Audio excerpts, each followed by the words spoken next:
Hello, everyone, and welcome to The Photographer's Journey, a podcast for the photography community. I'm your host, Lucas Draja, and I'm also the CEO and co-founder of Format. On this podcast, I'll be interviewing a diverse range of successful photographers from around the globe about their journeys as artists and entrepreneurs. We'll talk about their stories, their work, their inspiration, and how they have grown their businesses. Welcome to our third episode in the season called Photographers, COVID, and the Future, where I'm talking to photographers about how they got started, how COVID has impacted their photography, their work, and their outlook for the future. I hope that their stories and their work will be a source of inspiration for you as you continue down your own journey through the pandemic and beyond. So just before we get into it, a small intro on Alex. For more than a decade, Alex has pioneered the visual style in outdoor industry. His marketing campaigns garner clients, audiences in millions, while his critically acclaimed photography workshops pass down unrivaled experience and insight to tens of thousands of aspiring photographers. Lauded by the likes of National Geographic, Outside Magazine, and Gentleman's Journal, his influence on the direction of outdoor media is unparalleled. Thanks again, Alex, for joining me today. I'd love to get started and talk a little bit about your photography journey. Do you mind walking me down memory lane of how you've arrived where you are today as a photographer? Yeah, it was a succession of, I say, happy accidents and some effort and a lot of luck. I would say that. I think I've gotten really lucky in the past, and to this day, still am. Sometimes, I just wonder, did that really happen? There was a lot of effort put into it, but there was definitely, I think that my dad put it pretty well when I was a kid. He said, you don't get lucky if you're not trying to get lucky. So it's more like you got to do a bunch of different things and some things will stick, and that's when you get lucky. And that's what I did. So walk me through that. Like, when did you get your start in photography? How did you get started, and how did you arrive here? Because obviously you've got a large Instagram presence. You shoot a lot of shots for kind of outdoor luxury brands. How did you arrive here? What was your first kind of footing in photography? How did you get started?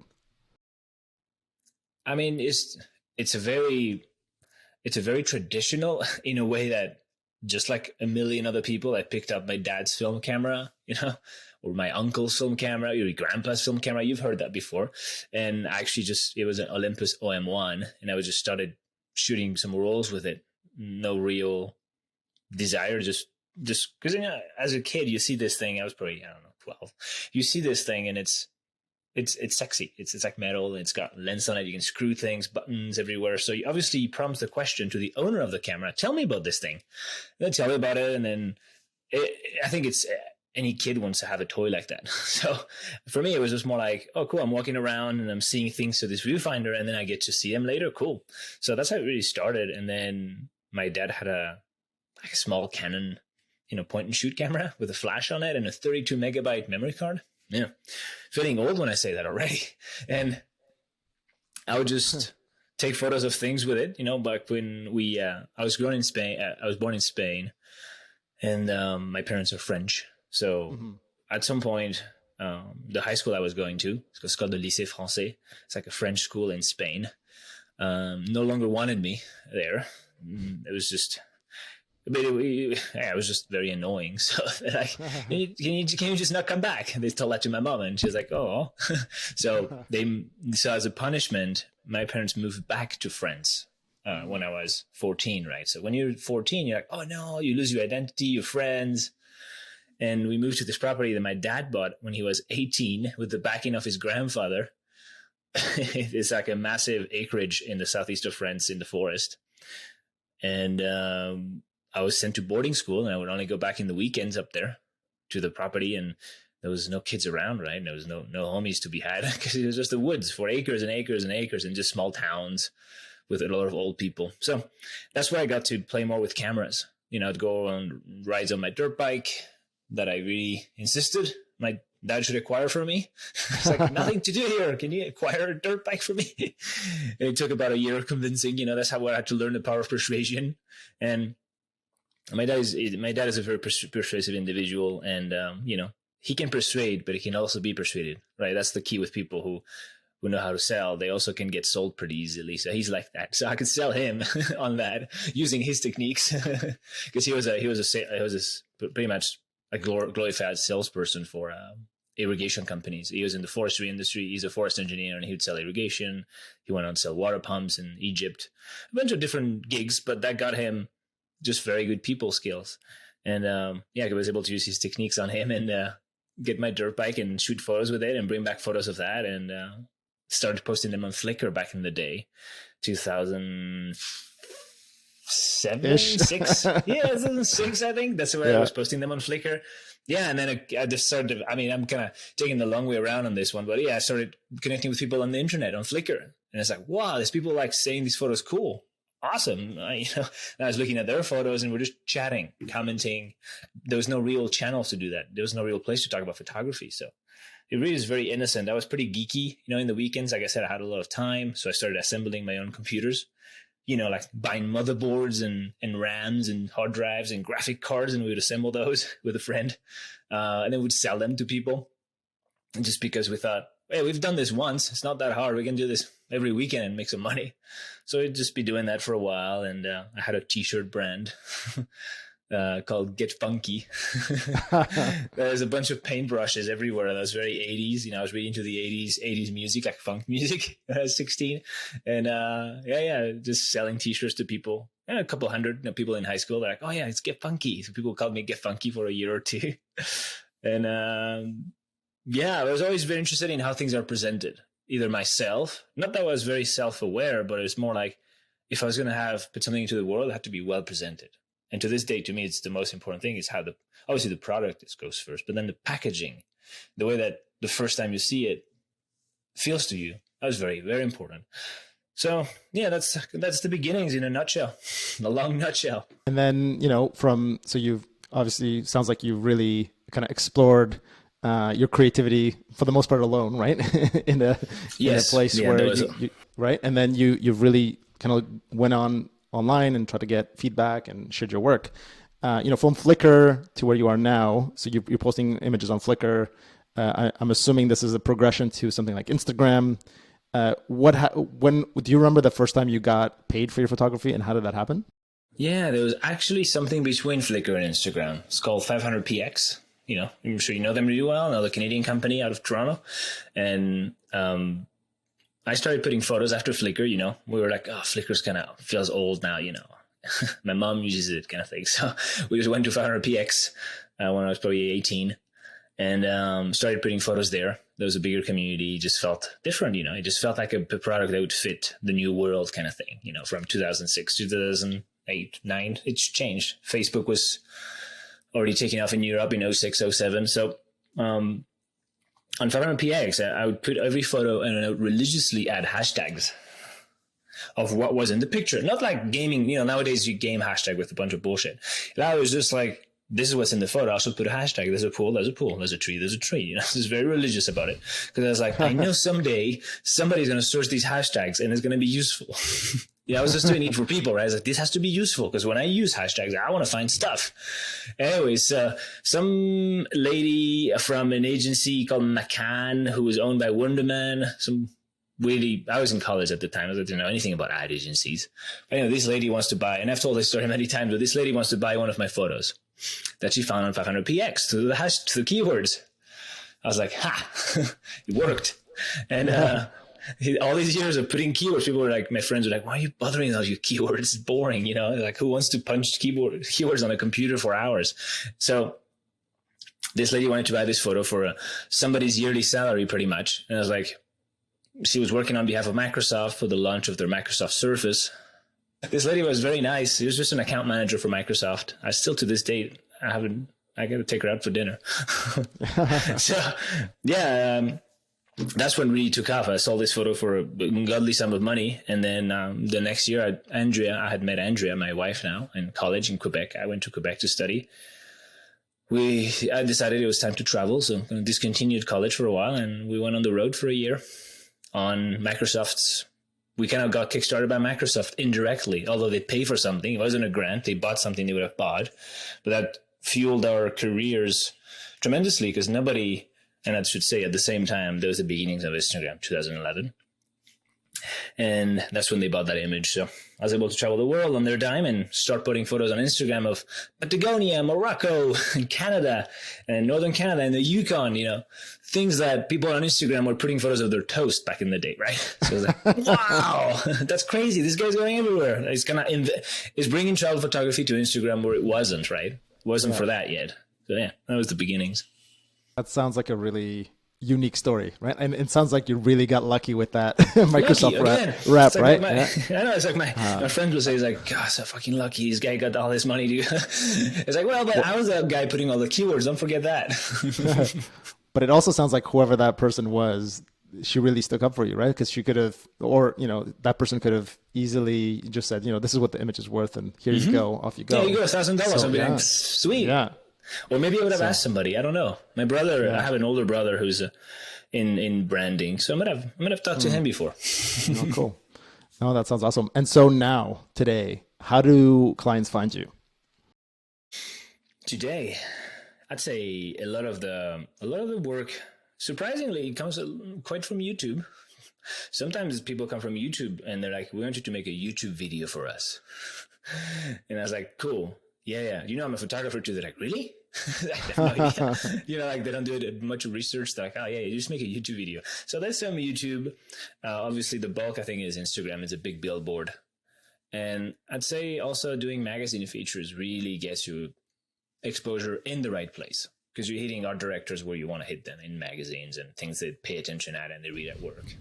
And do you do any kind of traditional photography marketing? I know that people that want to get into in front of editorial eyes, they use various marketing tactics like sending out promos, etc. Do you do any of that, or is it all organic? No. I do send the most traditional thing I do is send thank you notes at the end of the year, but that's the people I already know, so it doesn't really get you new work. It just, you get to say thank you at least. But no, I don't do traditional. I've sent some of my team to OR in the past, Outdoor Retailer, which is the outdoors conference for all the brands.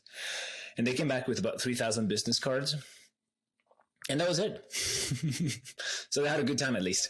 Nice. And so, so now, it sounds like a lot of people are coming to you, or people are coming to you for video work as well as photography work. When you have to look at kind of the work that you're doing now, is it majority photography, majority video? Is it a balance? Are you where do you want to see yourself as a photographer? Yeah, I'm always careful with labels, right? Calling yourself a photographer or a filmmaker, or I know they're necessary it's kind of like the top 40 in radio. If you're an artist, you have to play that game of having a certain beat or instrument in your song so that it resonates with more people, and having the chorus be that way. So you have to play that a little bit with labels. And I do see myself as more of a photographer than anything else, if I had to pick something. But I'd say it's maybe 60% photography, 40% film work. Okay. And so, usually, just to tell you why the 60-40 is because we try to lean it heavily into video, because it's a good fun to produce and you get to collaborate with a bunch of people when you make video. So we always try to include it in proposals and pitches and packages, like, hey, why don't we make a video as well? Yeah. And so, when you talk about your path, it sounds like to me that, the way that you've arrived here as a photographer or a videographer, whatever that label is, your path is specifically, through the social media platforms, whether it's, Instagram, 500 pixels, Flickr. Many try to follow that path, right? Like, I think I see a lot of young photographers try to follow that path. Do you have insight as to why so many fail and why you've succeeded? Luck, timing. Okay. This is the disappointing part. I tell students, I'm like, there's also timing in the equation. I would start today. It'd be tough, right? It was tough before, but now I think what you'd have to do now, if I was probably there, if I was probably 18 now, I'd probably be heavily into TikTok. I would be funny. I would integrate the personality a hell lot more. I would practice on that in being a personality brand, because that's what's working on social media now. It's like more personality based. People follow you for who you are. Actually, my wife just did a little poll yesterday on Instagram about why do you follow people? And 20% only follow people for their photos, and 80% follow them for who they wear. that wasn't like that a couple of years ago on the beginnings of Instagram. It was all about the photos. There was no stories. So thanks to Instagram stories, it's become about the people now. Back in a couple of years ago, it was, photographers wanted to stay in the shadows, like it's all about the work. It's not about me. So I'd say this is what's important now, is to be a face. Yeah, for sure. Practicing at being a face that's entertaining and likable and recognizable. That's what I would do if I was starting out now. And then, on the topic of so I think that's really great advice to people. And I've another photographer I recently talked to shared the same advice, that even when you're practicing in business, it's not just on social media. It's not just about showcasing your work. It's about showcasing yourself, who you are as a person, as a business person, whatever that message is from you, because that's what people are connecting with through social media. If they want to access your portfolio, they'll go to your website, they'll see your work somewhere else, but try to use Instagram to be more authentic. And I think that's essentially kind of what you're saying here. The one thing I would love to touch on is how social media is impacting the photography industry as a whole. And the reason I'm asking you this question, because I would say that you are a large presence in photography, as far as a photographer who's been very successful through the use of social media. There's been a lot of photographers that I've talked to that, quote unquote, have follow the traditional path of photography, where they have a traditional education in some kind of arts, they apprentice for someone, or they get their foot in the door through a small job, someone recognizes them with no help of social media. They're just kind of climbing that ladder eventually, and they're getting there. And then there's the path of someone like yourself, who through social media people recognize your work. You're growing a large audience at the same time as you're building your craft and your arts, and you get recognized through social media. And so what some of the professional photographers I've talked to recently have shared with me is that they'll compete on jobs, professional jobs, where someone from Instagram is coming along and estimating on a job, and they're actually, when they're estimating on a job, they're actually devaluing themselves because they don't have the experience. So they don't have the advisor to talk to, how much should I be charging for my work? Because they're essentially learning on the job, whereas someone from the other traditional route has learned that through an apprenticeship, through that advisor or the business knowledge that they have. Do you agree with that wider concern that professional photographers do have that concern right now? And do you think that that's a valid concern for people? I think this is there's a couple of sides to this conversation. So I think there's obviously, like anything, there's right and there's true and false. And when I was starting out, we went to this conference called TBEX. I don't know if you know it, in Toronto. It was a travel blogger conference of some sort. We went there for the government of Canada. They sent us there as the Instagrammers or something. So we went there with a few friends. We ended up co-founding Stay and Wander together, actually, with Maurice Lee and Richard Darwala. We went there they sent us to take photos. They sent us on a trip to Nova Scotia on the train after. But we went there to show our faces and talk about Instagram. And, that was 2013. Yeah. And we met very prominent travel bloggers, like elite travel bloggers, with millions of views on their blogs a month, and they were like, so, which obviously you chat at the bar after you go to some party thing. And they're like, so we're like, yeah, well, what's up with Instagram? You guys using it at all? Blah, blah, blah. Chatting about that, obviously. Nerd talks. And they're like, no way. No. Because they say they own our photos. They control everything. We don't want to touch it. And at the time, we're like, and then they're like, you guys are being silly with it. It's Instagram stuff, because they're going to own all your stuff. There's no SEO. That was right from them, right? There's no SEO. Your stuff is good for 24 hours. And what happens after? So they missed out on some of that stuff. Now they're all using Instagram, these same guys who were like, no. But at the same time, I wish I started a travel blog at the time they said it, because I would be in a much different place with SEO and things like that. So it's always two-sided. And this is what I've learned, is that you got to really consider both sides, not just like, yeah, what I think is the way I've done it, is the best way. There was a lot of right in what they said, and also there was also some right stuff. So every generation will sort of cry the same river, have the same conversations about that. But to get back to your question, I'm trying to put my finger on the problem. So you're saying that.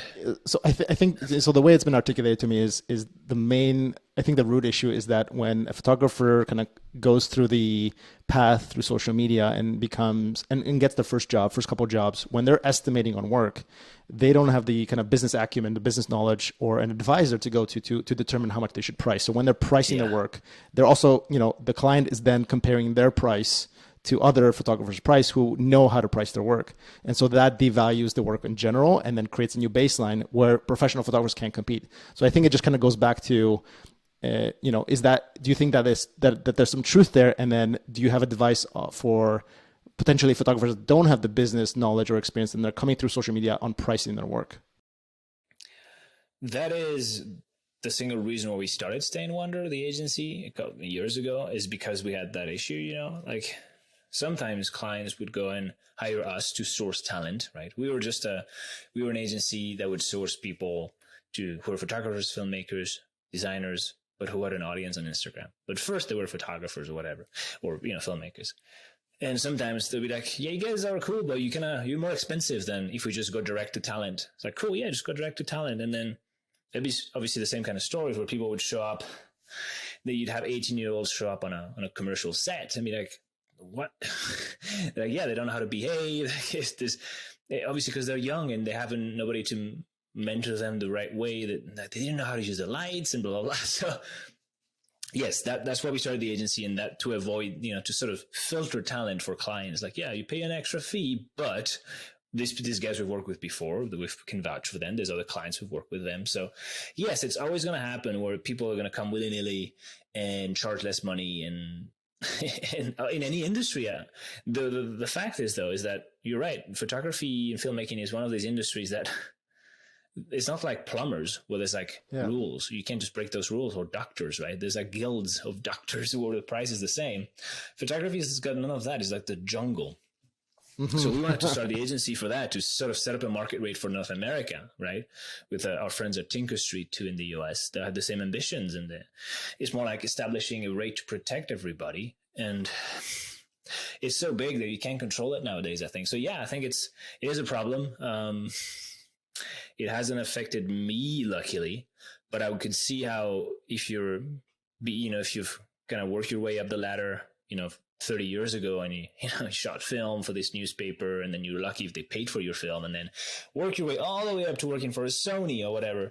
And then these two kids show up, and they're just fresh off school, and they just take your job and, for less money, right?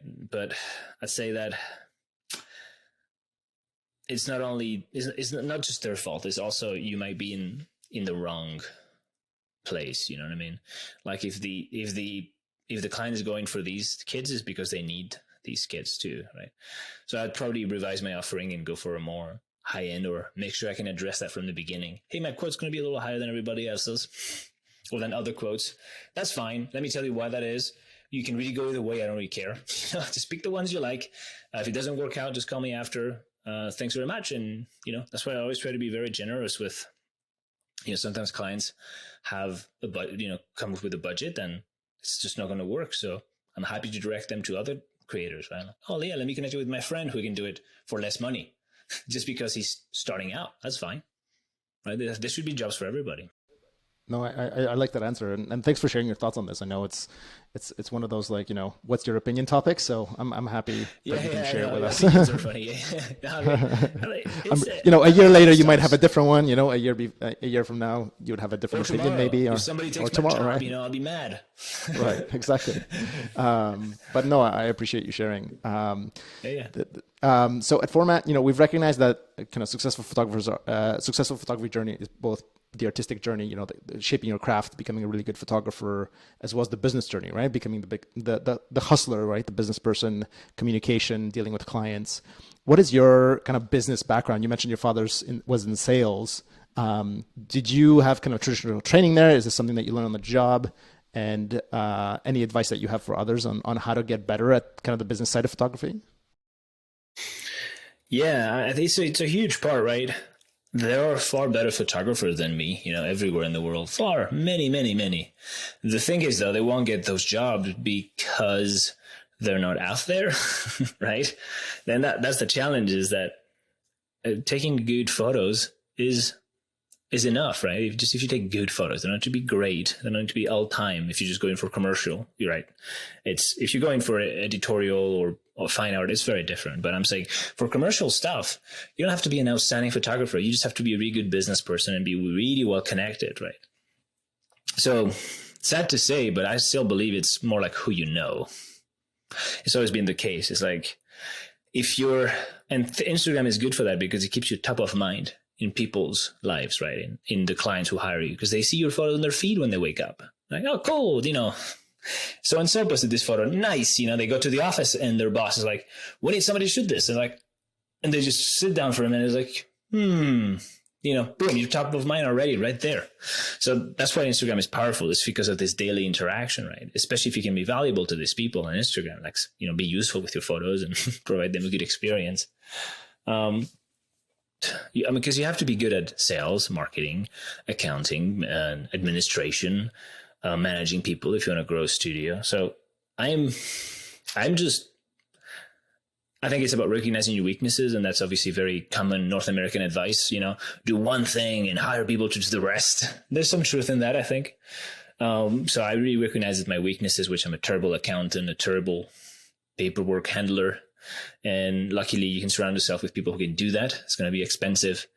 Right. But if it keeps you shooting photos and doing what you can do best or making sales, then totally worth it, right? Yeah. Well, I think, the root of your advice is, just be the connections, building relationships, right? It's with any successful businessman. If you're building relationships and people like you and like you as a person, and you stay connected, then that's usually how you kind of break through, right? And that applies to all photographers that have to deal with clients, right? It's all relationship building, and that's part of business. Lucas, I have a friend, just because this is really bang on what you're saying, who has no website, who doesn't use Instagram much at all, doesn't have a website, and shoots for the biggest luxury brands in the world, catalogs, multi-million-dollar campaigns, runs massive budgets, produces all himself, shoots it, and you've never heard of him. And that's the magic of it. Yeah. And then you have kids who come and like, I need more followers on Instagram to get more jobs. Like, yes. Or you can just be old fashioned, you can be like my homie here, who goes to New York every week to have meetings, right? And who's there where he needs to be with the right people and, cultivate relationships with these people. And that's it. There's nothing online. It's all offline, and it literally smashes it. Yeah. So it's connections. Traditional, right? Getting to know people, connecting, being in the right place at the right time, and you got it. Yeah, you got it. And doing outstanding work at the same time too, obviously, but it helps. Well, obviously, yeah. Obviously that too, but it's really these connections that are so powerful. And the Never Eat Lunch Alone, right? You know that book. I think it's a book, right? Yeah, for sure. Let's talk about your work a little bit. How would you describe your style? I look at your work, and a lot of it is outdoors. There's some luxury. Am I articulating it correctly? How would you describe it yourself? Yes, I kind of want to give you two answers on this. This duality. First, be like, I don't try to describe my work, right? I let people do that. And that's like the high level one, fine art approach. But I'd say that sometimes I talk about it with other friends, and I'm like, it's kind of the interaction of adventure meets luxury kind of thing. Because it's not because you're doing high end stuff or you're a billionaire that you can't have adventure, right? You can still go camping and whatever. Not that I'm a millionaire, but I'm sure there's people who have private jets and they go camping, right? I have a friend in Utah who goes heli camping, right? Takes his helicopter and goes camping. So just when I see stuff like that, I'm like, there is a line where adventure can meet luxury, and it can be very interesting and very remarkable and beautiful and inspiring. So that's what I'm trying to focus on is, yes, we can shoot for you, Swiss watch brand company, here's what we can do. And it's going to be adventure for sure. It's not going to be your typical, luxury trip on a yacht, and we'll just have, mojitos on the deck or whatever.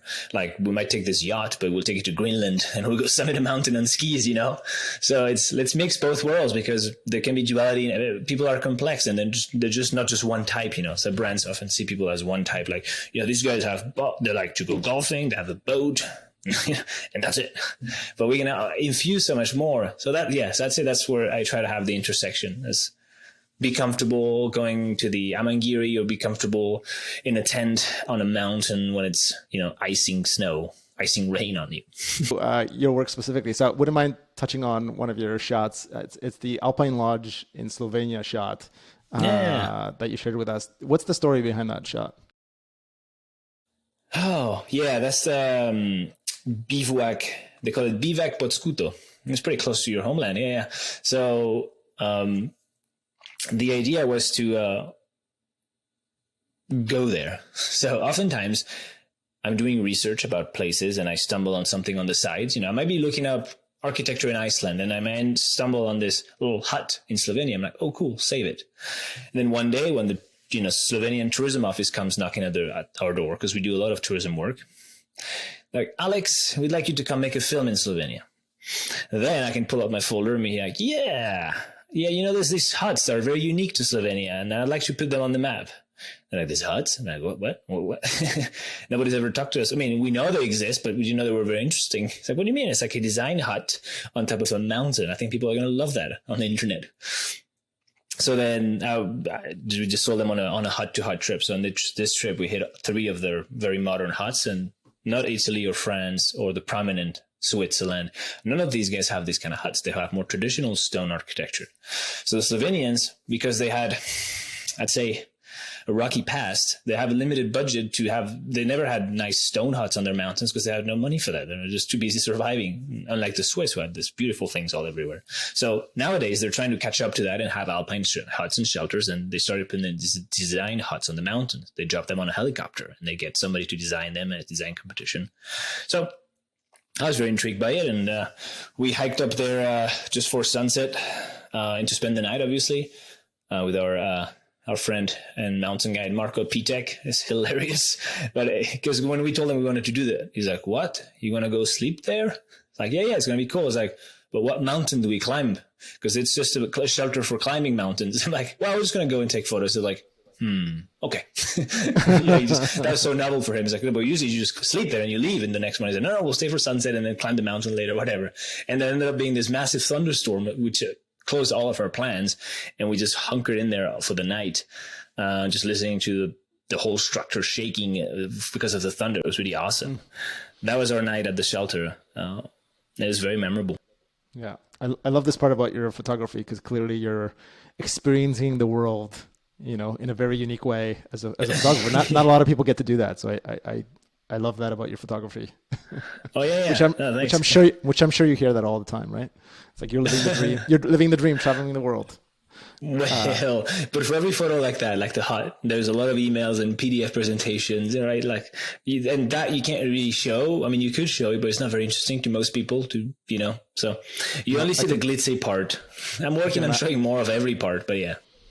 I can imagine. Yeah, there's obviously a long business side of this. I get it. This is the beauty. Yeah, you run a big company. The beauty, and then there's the ugliness that's on your desk or on your computer that you have to deal with. The papers. You have the papers, and then let's talk about there's an Iceland Shot, which I think you're in a Jeep of some sort. In 2011, it's a beautiful shot because you've essentially got a mountain behind you. You got different light. Your lights are kind of projecting on the street.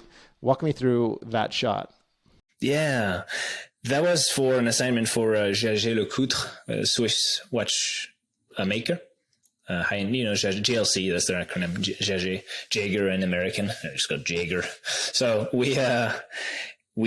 they came to us for the release of the new watch called the Polaris SI4, and they had it was a throwback to a dive watch, vintage dive watch. If you're into watches, you know all about this. So we pitched them this idea where you go diving in Iceland in the Silfra crack, which is it's this big crack between it touches on one side you have the North American plate, and on the other side you have the Eurasian plate, and then you swim between the two of them, and the water is always at 0 Celsius or 32 Fahrenheit, close. So we thought it was a cool idea. We sold that to them. They liked it, and we rented this cool Land Rover Defender, because that's what you do when you go to Iceland. And because we thought it would look cool, in the video. It's not very comfortable to travel in, but they're very rudimentary. I'm sure you know them. But anyways, we were driving from Iceland to the north of Iceland to go to our overnight lodge, like the Deplar Farm, which is this high-end lodge, which matches what the client wanted, a high-end trip. So, and on the way there, up this mountain pass, something broke in the car. And it just stopped working. I mean, it was only working in limp mode, so you could do like 5 miles per hour. That's it. And it was already, 11. It was already 11 p.m. And we're trying to get to this lodge, which is still 3 hours away. So we're like, damn it, this thing's broke. We had to shoot sunrise tomorrow. What are we going to do? And on the way up, I had noticed this cool mountain. You see it kind of through the side window. It's like, oh, it's a cool mountain back there lit by the moon. But no, we're in a rush. We continue. And then the car just breaks half a mile after. I'm like, this is meant to happen. It's like, flip the car around. And we just drove the car, limped the car down back to this exact spot. And I walked out of the car and I was like, okay, a little more. Perfectly aligned with the mountain behind. And I had my friend, this assistant Joel, walk out to the car just to give some presents there, and busted out a tripod. I had snow all the way into my boots. It was pretty deep snow, and shot that photo. That's simple. Awesome. Thankfully, it wasn't an ad for the car, right? Because you're saying the car didn't perform well. It broke. Well, it's a rental. Rental Defenders in Iceland suffer a lot of abuse. So it's not Defenders are sturdy. I own one actually, and it's never broken on me. It's just the rental ones.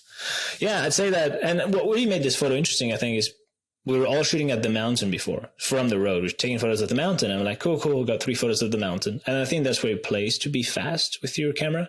Like I shot the photos while everybody was still shooting theirs. And I just walked around to look at the scene. I was like, ooh, look at the car headlights and interesting. Then I started tinkering and got a tripod out. But if it would have been like a more slow shooter, I would have never seen that because I just shot that photo and then we'd have continued limp on our way back to the lodge. Yeah. And so like, a lot of your shots obviously have beautiful composition, beautiful lighting. Are you like, what do you need to be good at to capture this kind of photography? Are you like, do you have to assess the environment really quickly? Because environment changes pretty quickly, right? So like, do you have to assess everything, make sure that you're capturing the lighting correctly? Are you making decisions very quickly, or are you standing out there for, minutes, maybe hours at a time trying to get the perfect shot? No, it's very intuitive. I try to surprise myself even when I take photos, right? So it's intuitive. Even as I'm walking up somewhere, I'm looking, processing, but it's not like a background task. I'm not actively saying this here, this there. It's more like when I get to where I'm trying to go, where I stop, I'm like, yeah, this feels good. There's balance there. I think it's what photography is. It's like balance, There's balance between light and shapes. It's like geometry, and it just feels natural. And I take a photo. I wish I could be more patient and spend hours looking at something. I'd probably make very different photos. Yeah. No, I think they look great. I've always wondered, how much time goes into specifically your type of photography. So, we're shooting this episode during COVID. I don't think I have to tell you, COVID has impacted pretty much everyone in this world. I don't think we have to get into how it impacted your personal life, but I'd love to touch on how it impacted your professional life as a photographer. Has anything changed for you during COVID as a photographer? Obviously, yeah, there is less travel. There was less travel. I mean, now my summer schedule has a bunch of travel in it already. thanks to a fast rollout of vaccination in the US. I mean, we're fully vaccinated, and a bunch of the countries I have to go have vaccination cards. So hopefully this year is going to be smooth-ish sailing for a work side. Last year, obviously, it was more like a, all planes grounded kind of situation. So, but there were still things to shoot, and we just ended up shooting them all locally. Like in Montana, we rode our bikes. We rode gravel bikes across Montana, and that was a really cool project. So it was more like, the storyline, and you've heard of this before. It's like the storyline was about local stuff, local adventures. Everybody picked that up, and now it's time to explore. But I would say what's changed is who your clients are. Like the people you've worked with for years are still here, and the loyals, I'd say, like, you just take care of each other. And that's what's been very grateful for that, for like having forged this 6-7 year collaborations with people who are still to this date working. And I mean, to name a few is Canon, really who's always here, That's great. So you during that time, you were able to determine, who's loyal and who's with you versus those who potentially are not, right? I mean, I understand people, they had to use their money somewhere else, right? I have no hard feelings towards people who had to. Yeah. Luckily, I didn't have anything sort of canceled. There was one thing we had to do in Switzerland that got canceled. That was it. That was a pretty big one, but we couldn't go there, so it was nobody's fault, really. Like, we can go. We'll do it next year. Okay, fine. So did you find that brands were spending less money on photography during COVID with you? Yeah, sure. Especially on the agency side, and the Stay and Wonder guys, they're saying that it was all total halt for 6 months. Nobody was spending anything, hoarding their money. But I'd say that the bright side on that, if there is one, is really taught me the importance of cultivating the long-term partnerships that I've always been adamant about. It's like, I want less clients, but more good ones. Yeah. And just so I can think about, it's more about them. It's so I can live in their world versus tackling this project for 15 days for somebody and then moving on, right? You can never really get into their world. I want to get into the brand's world, live it, breathe it, and hear about them. And then I can be of better use to them. So why not just do something for the year or the next 2 years together? Yeah. So that has really been obviously a blessing in these times. Awesome. So what's next for Alex Strohl? Where are you? Where's your career headed? Where do you want to see yourself in a couple of years down the road? I take inspiration from personal projects or ideas that are personal to me, and then I do them, and that attracts brands, right? It's a personal project is important. You have to do it, and then people will hire you because of that, right? Because you put that book, I put a book 5 years, 6 years ago, and people still tell me about the book, and it's just it's so powerful when you put something you bring forth an idea that you have and execute it over the next 1 to many years. I mean, I have a friend, Ben Tibbetts, who spent 7 years making a book, right? It's just, there's people who have a lot of dedication. So I'd say that it's following more personal projects that would maybe lead into more commercial work. I don't know. But what I really want to do is follow my interests and have brands, luckily I have brands who want to support those interests and can keep doing that. But I really want to shoot more personal work. Because that's where you can really experiment. It's difficult to experiment when it's a big company and they have a specific shot list, and you don't really get to experiment too much. So this is what you want to do, is kind of develop a new vision. And that vision has to be fueled by discovery, not just photography, but reading, films. So it's more like taking care of your inner space to develop new work and see what comes out of it. So yeah, I'm trying to I'm playing with a few different book ideas. That sounds like a dream. So I hope you get there. I hope you have the time to do that. What advice do you have? What advice do you have for other photographers that kind of want to follow in your footsteps? Don't get attached to the way the work looks. Don't get attached to the results you get, because that's just going to fade away, right? One day you'll be at the top and one day you won't be. That's fine. So it's more like get good at love to learn the practice. Right? Repeat this thing, these motions. Yeah, it's like really the habit of practice. So develop routines around whatever you like doing in photography or work, whatever, and just get to love that. Because if you do that, I mean, that's what the most elite athletes will tell you, is that, you just get into the repetition, into the workouts. You just love to learn the hard stuff that nobody loves. Mm-hmm. Mm-hmm. And that will set you apart in the long term. And obviously nobody wants to hear that. Nobody wants to do that, but I'd say it pays off. I think that's great advice. I think. Where can people find you if they want to connect with you? I'd say Instagram at Alex Strohl or at Strohl. There's 2 accounts there, and a personal account, and one is about coffee, one's about photography. Hit me up there. I'd love to hear from you. Awesome. Well, listen, Alex, it's been great talking to you. Thanks for your time and insight today. I'm sure many will benefit from this conversation, especially those that want to follow you. It's been great connecting, obviously, and from Format and myself, we want to wish you the best of luck. Stay safe, obviously. Sounds like vaccination is behind you, so I'm sure that is checked off. But hopefully, one day we can connect in person. And again, thank you again, and good luck. Dude, thanks, Lucas. Yeah, I'll see you in Toronto. All right, likewise. Cheers. Thanks for joining me on the Photographer's Journey.